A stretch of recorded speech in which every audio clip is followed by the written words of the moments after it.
আসসালামু আলাইকুম। আমার বিশ্বাস আপনারা সবাই ভালো আছেন আল্লাহ তাআলার ইচ্ছায়। তো আমি কিছু কথা বলতে আসলাম আজ। আসলে এই কথাগুলো মনে হলো যে বলাটা খুব জরুরি, তাই আসা। আপনারা এটাকে অন্যভাবে নেবেন না, এটা আমার মন থেকে কিছু কথা বলার ছিল। আমার মনে হচ্ছিল যে কথাগুলো আমি এই দিনটাতেই বলবো, যদি আমার কোনোদিন কোনো চাকরি টাকরি হয় আর কি। তো আজ আমি সেজন্যই আমি কথাগুলো বলতে আসছি আপনাদের কাছে। একটু শুনবেন দয়া করে, ভালো না লাগলে এড়িয়ে যাবেন, আর ভালো লাগলে বলবেন যে কেন ভালো লাগলো। আর আমার মনে হয় কথাগুলো আসলেই জরুরি, তো বলি এটাই। দেখুন, এই পৃথিবীতে অবহেলা নামে একটা শব্দ আছে। এটাকে যদি আপনি বাংলায় বললেন তো অবহেলা, যদি আপনি এটাকে ইংলিশে বলেন তো এটাকে বলা হয় নেগলিজেন্স, এই শব্দটা। আর যদি এটাকে অবহেলা করা বলা হয় তো বলা হয় নেগলেক্ট। এখন আমাদের পৃথিবীতে অনেক মানুষ আছে যারা নানা জায়গায় নানাভাবে নানা কারণে অবহেলিত হয়। এই অবহেলিত মানুষগুলা আমরা আমরা আমরা সবসময় তাদেরকে এড়িয়ে যাওয়ার চেষ্টা করি। আমরা কেন জানি না যে একে তো অবহেলা করি প্লাস এড়িয়ে যাই।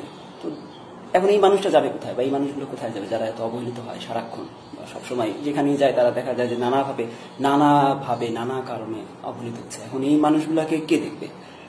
আপনার কি মনে হয় এই মানুষগুলো কোথায় যায়? যারা সুইসাইড করে তাদের কথা বাদই দিলাম, আমি এদের কথা বলতে চাচ্ছি না, কিন্তু যারা বেঁচে থাকে আমার বিশ্বাস আছে যাওয়ার জায়গা একটাই থাকে। বুঝতেই পারছেন কোথায়? এটাই উপরওয়ালার কাছে তারা সবসময় তারা প্রার্থনা করে যে আল্লাহ হয় তুমি আমাকে নিয়ে যাও, না আমাকে আর অবহেলার মধ্যে রেখো না, বা আমার দ্বারা আর এমন কিছু করিও না যাতে মানুষ আমাকে বারবার অবহেলা করে। তো দেখা যায় এই মানুষগুলো তখন যেহেতু বিধাতার কাছে যান, বারবার তাদের কাছে মিনতি করেন, বলেন যে একটা সমাধান দিতে, তো কি হয় তখন আল্লাহ অনেক সময় চিন্তা করে বুঝতে পারেন যে ওর তো আর যাওয়ার জায়গা নেই, কি করবে? যেহেতু এত জায়গায় অবহেলিত, সবাই ওকে দাম দেয় না, কেউই ওকে পাত্তা দেয় না, দেখি ওর একটা চান্স দিয়ে দেখি কি হয়, দেখি ও কি করে। তো চিন্তা করেন, আপনাকে মানুষ অবহেলা করছে, আর যিনি সৃষ্টিকর্তা তিনি আপনাকে আবার তার কাছে টেনে নিলেন। এবার আপনি বলেন যে মানুষটাকে আপনি অবহেলা করছেন বা আপনারা যাদের অবহেলা করেছেন তাকে যদি বিধাতা টেনে নেয় কাছে, তাহলে তার কি হতে পারে ফলাফল? পজিটিভই হওয়ার কথা আমার যেটা মনে হয়। তো আমার বিশ্বাস, আমি আমার লাইফে যতটুকু অবহেলা পেয়েছি, মানুষ যেভাবে পারে যেখান থেকে পারে যতটুকু ইউজ করার চেষ্টা করছে। আমি বলবো না যে আমি আহামরি কোনো কিছু জব পেয়ে গেছি বা আমি কোনো কিছু পাইছি, তবে আমি এতটুকু শিখছি যে অবহেলার মধ্যে থাকলে বা অবহেলিত হলে কি আসলে করতে হয় জীবনে। আমি নিজেকে মানিয়েছি, চেষ্টা করেছি যে দেখি শেষটা কোথায়। আমি আমার মতো কাজ করে গেছি, আল্লাহ পাক সাহায্য করছেন, আল্লাহ পাক সাথে ছিলেন বলে হয়তো বা আমার সেই দোয়া কবুল হয়েছে যে আল্লাহ আমাকে তুমি এমন কিছু একটু দেওয়া যেন আমি অ্যাটলিস্ট আর মানুষের কাছে অবহেলিত না হই। আর যা হয় হোক, ভবিষ্যতে কি হবে সেটা পরের বিষয়, তবে এখন যেন আমাকে একটু ভালো রাখা যায়, এভাবে আমার সাথে একটু কিছু দেওয়া আমাকে। তো আমার বিশ্বাস আল্লাহ হয়তো বা সেই দোয়াটা কবুল করছেন।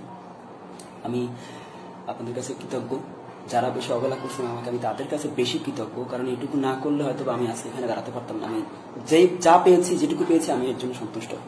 আসলে উপরওয়ালা যখন আপনাকে কিছু দিবেন, সেটা যেমনই হোক, যতটুকুই হোক, এটাকে আপনাকে অ্যাকসেপ্ট করতে হবে। এটাকে কোনোভাবে আপনি এটা ভাববেন না যে না আমাকে দিয়েছে আমি এটার ব্যাড ইউজ করবো, এরকম না। আর অহংকার একটা জিনিস আছে, আপনি দেখা যায় অনেকেই আমাদের মাঝখানে যারা বড় পদে কখনো যায় বা কোনো একটা কিছু যখন হয়ে যায়, যেটা অনেক সময় দেখা যায় ওই যে বলে না, কথা আছে না, যে যেটা যোগ্য তার থেকে বেশি কিছু পেয়ে গেলে তখন আর তার একেবারে ঠিক থাকে না। এরকম যদি কোনো কিছু হয়, আর এরকম যদি কেউ কিছু করে থাকে, আমার বিশ্বাস সে জীবনে কিছু করতে পারবে না। আমি আমার এই বয়সে আমি যতটুকু পারছি মানুষকে অবহেলা চোখে কখনো দেখি নাই, কারণ নিজে অবহেলিত, আরেকজনকে অবহেলা চোখে দেখে কি করবো।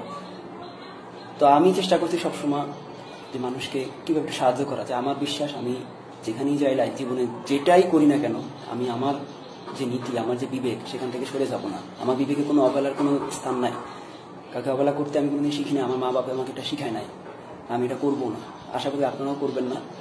তাই আমার কথা কেউ কষ্ট পেলে প্লিজ কিছু মনে করবেন না। আসলে যেটা বাস্তব সেটা সত্য, তো সত্যই, সত্যকে আপনার মানতেই হবে, সেটা আপনি যেভাবেই মানেন না কেন মানাই লাগবে। এটা এড়িয়ে যাওয়ার কোনো চান্স নাই। তো দোয়া করবেন আমার জন্য। আমি তো সবে তো শুরু হলো, আমার বিশ্বাস আমি চেষ্টা করলে হয়তো বা জীবনে আরো কিছু করতে পারবো। আমারও আপনাদের জন্য দোয়া থাকবে যে আপনারাও সবাই ভালোভাবে চেষ্টা করুন, পড়াশোনা করুন। দেখুন, পড়াশোনার কোনো বিকল্প নাই, এটা তো আপনিও মানেন আমিও মানি। আপনি যদি মনে করেন আমি সারাদিন ফেসবুকে ছবি দিতে দিতে এটা পেয়েছি বা আরো যদি কিছু জীবনে পাই সেটা পাবো, এটা ভুল। আমাকে সারা রাতে পড়তে হয়, সারা রাত ধরে পড়ি, সারাদিন যা করি রাতে কিন্তু আমি ঠিকই পড়ি। তো পড়াশোনা চালিয়ে যাবেন, জীবনে কিছু করতে পারলে অবশ্যই তো ভালো, কিছু না করতে পারলে আফসোস থাকবে না যে না চেষ্টা তো করছি, আফসোসের কি আছে, চেষ্টা তো করছি। তো অনেক কথা বললাম, অলরেডি 5 মিনিট হয়ে গেছে। আমি একটু মানে মন থেকে অনেক কথা আসলো তাই আপনাদের বললাম। আসলে এগুলো তো ফেসবুকে দেওয়া সম্ভব না, যদি না বলে বুঝাই, ওইভাবে লিখে আসলে এত কিছু বোঝানো যায় না। আমার জন্য দোয়া করবেন। তো ভবিষ্যৎ সবারই ভালো হোক। আমি আজ আছি কাল নাই, বেঁচে আছি যতদিন চেষ্টা করবো আল্লাহ পাকের পথে থেকে মানুষকে সাহায্য করার। আমি সেটাতে আমি যে পথেই থাকি না কেন, যেখানেই থাকি না, যেভাবেই থাকি না কেন। ভালো থাকবেন। আপনাদের সবার জন্য অনেক শুভকামনা। আর সবসময় মনে রাখবেন উপরওয়ালাকে সব কিছুতে ডাকবেন, কিছু একটু হইলেই সেটা ভালো হোক খারাপ হোক একটু বলবেন আলহামদুলিল্লাহ, দেখবেন জীবনটা খুব সহজ হয়ে গেছে। তো আজকে এই পর্যন্তই, আবার কথা হবে কোনোদিন, যদি আমি সুস্থ থাকি, ভালো থাকি, যদি বেঁচে থাকি আপনাদের সামনে আবার আসবো। আল্লাহ হাফেজ। আল্লাহ আপনাদের ভালো করুন। আসসালামু আলাইকুম।